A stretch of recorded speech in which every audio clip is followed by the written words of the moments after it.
ആ കേസ് ഞാൻ തീർപ്പാക്കിയതാണല്ല ബായ്. റിവെഞ്ചിനായിട്ട് എനിക്ക് ഇങ്ങോട്ട് വരേണ്ട കാര്യമില്ലല്ലോ. നമുക്ക് ബോംബെന്ന് ഒരുത്തൻ്റെ കയ്യിൽ 500 രൂപ കൊടുത്ത് ജയന്തി ചന്തയിലെ ജനറൽ കമ്പാർട്ട്മെന്റിൽ കയറ്റിവിട്ട പോരെ.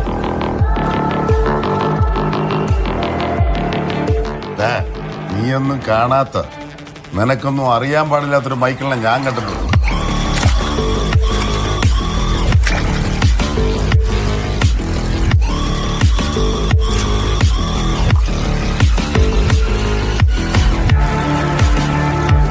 ആ മൈക്കിളിനെ കണ്ടിരുന്നെങ്കിലേ നീയൊന്നും വായ തുറക്കൂലായിരുന്നു.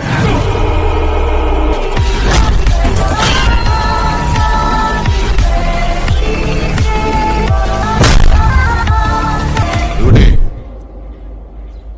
ബോംബെക്കാരാ, ജാവോ എന്ന് പറയണം.